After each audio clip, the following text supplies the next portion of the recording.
Okay, here we go. We are in for a treat. We are in for a treat. Assassin versus assassin ba? Assassin versus assassin. Kumbaga ano, testing lang. Ibigay nyo na. Alam mo na, hype na ako. Wala pa nga, hindi ba nag-hype? Di ba? Kailangan natin kumalma. Kailangan natin kumalma, alright? Kasi pag binigay itong assassin versus assassin, ayun na lang ang papanoorin ko. Yun na lang ang papanoorin na madla. Kyrie versus Kyle TZ. Kyrie versus Kyle TZ. Mapapaganong ka eh. My goodness. No? Imagine mo eh. Parehas tumutusok. Kwento lang si Kyrie, sinabi niya, nung nasa Romania kami, na ISF, I was with him, I was lucky enough to be with him, inaasar siya ng kanyang mga kasama bilang number 1, Kyle TZ, para kay Carl, pangalawa naman, Kylie, para kay Kyrie. At ngayon, katapat niya Ayan na yung sinabi ko. Guinevere. Yung Nolan nalabas. Lumabas ang Nolan. Guinevere ni Kyle. Yup, kailangan mo nang pumick up ng Guinevere dito if you're the side of AP Bren. Masyado siyang magastos para ibigay. And then, pick up a marksman hero na dapat ay mapupunta kay Super Marco. Whether it's a Bruno or a Claude, pwede niyang i-pick up yun kung sakali kasi matindi talaga yung pick up. At again, open pa nga pala yung Matilda. This is what Ogwen uses all the time para makuha niya MVPs. Simula nung nagkaroon tayo ng Flash of Oasis update, madalas na natin nakikita si Owen gumagamit nitong Matilda. Before that patch ay puro mga tank setups. Pero inaral nila to. Even though hindi naging ganon kalinis ang kanilang run nung Season 11, because of the adjustment na ginawa nila with the Matilda, umabot sila ng championship and they got the championship that they want. Now we have the Guinevere. Again, may mga nag-flex nito. Yup. Pero hindi. Mukhang ano na to? Mukhang jungler. Jungler na to. Alright. Sino ba yung nagsabi na matataguri si Ogwen ang most versatile na roamer sa MPL Philippines? Kung sino man ang nagsabi nun, baka si Midnight or baka si Wolf, I super agree. Super agree din. Super agree kasi kaya niya lahat. Fun fact, ladies and gentlemen, Onyx has the highest gold lead difference against opponents with an average of 8,245.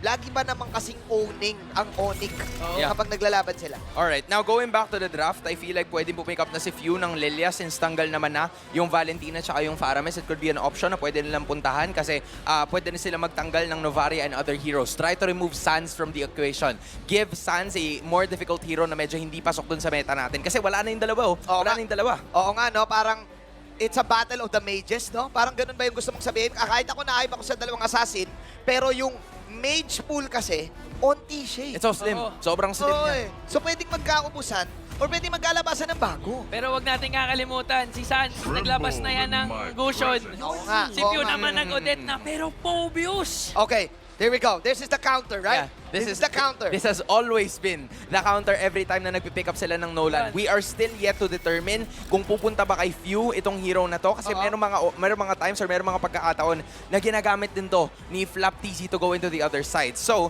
given na Teresda yung kanyang pinipick up, it has like somewhat of a blink skill every time na hinahataw niya yung kanyang hammer or yung kanyang maso. So, at some point in time, pwede na doon niya i-proc yung kanyang demonic force. And this is really gonna go well in terms of team fight. Lalo na, meron sila initiation sa tulong ng Guinevere. Season 10 natin to nakita eh, di ba, na need itong Phobius. So, dito na lumabas yung sinabi ni Inga na pwede pa tayo makakita ng iba. Yes.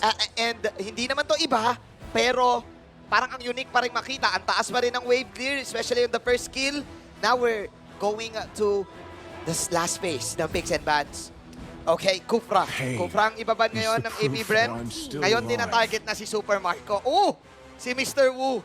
Si Mr. Wu ang tina-target. Parang gusto nilang puwersahin si Marco na gumamit ng Claude at some point. Kasi yun yung isa sa mga heroes that would pose well, pero hindi siya maganda in terms of early game. And doon nagtatrive ngayon itong lineup ng Onyx just because they have the Nolan and they also have the Bruno on their side. So maganda siya in terms of laning, pero pag tumagal ng tumagal, and AP Bren would be able to hold it out sa tulong ng Matilda at ng Guinevere, baka sakali na maipalag nila. But we're still yet to determine if Claude's gonna be open. Tingnan natin kasi pwedeng iban pa yan ng Onyx. Looking at the Matilda, we're also saying na versatile si Ogwen. Pero si Kiboy ngayon ay wala pang ang hero. Kaya din binan yung Kupra.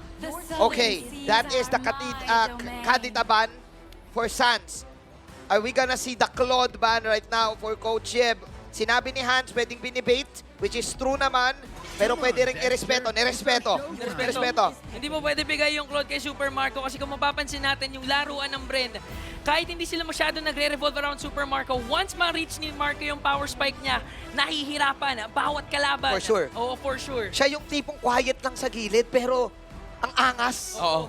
Kumbaga hindi mo alam, mysterious kid. Kumbaga hindi mo pa alam kung ano yung posible niyang ibigay. But again, going back to the draft, it is a possibility for AP Bren to pick up a hero na dapat ay mapupunta muna dito kay Few. Kasi hindi mo pa ma-determine kung sino yung posibleng gumamit. So there you go. Right? Alright. It also already evident na si Few will be using itong Phoveus. Yes, sir. And it is gonna be to counter yung Nolan na gagamitin dito nitong si Kyrie. That was a very good choice kasi hindi pa determined yung gold laner yung utility jungler ng kalaban. Hindi ka pa sure kung ano ba talaga yung magiging idea behind it, kung sino yung magiging roamer. So unless you pick up something else, you can go for the Beatrix or even go for the carry. Oo, kasi mamaya baka i-mid si Nolan Hindi natin alam. Si Sans yung may hawak niya. Ay, Naglabas ng Gusion. Oo nga, no? May Oo. ganun pa palang factor.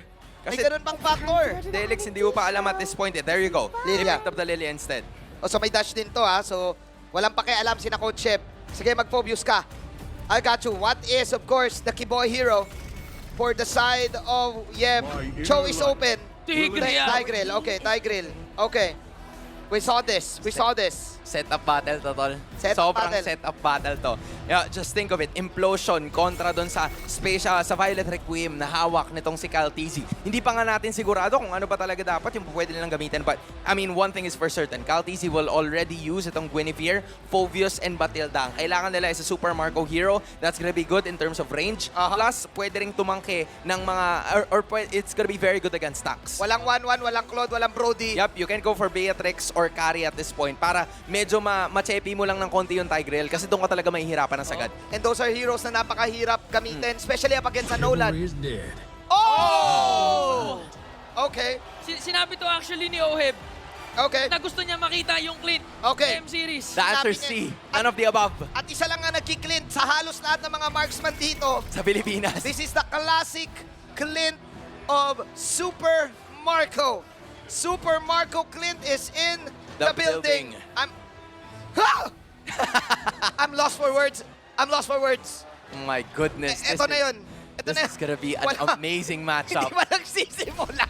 Hindi ba nagsisimula? Bakit parang napapagod na ako? Ako kayong napapagod. Yung drop battle kasi. Oh, the drop battle matindi. Ladies and gentlemen, drop your smart predictions. Predict nyo lang kung sino ang gusto nyo manalo sa laban na to and comment sa ating live stream and you can win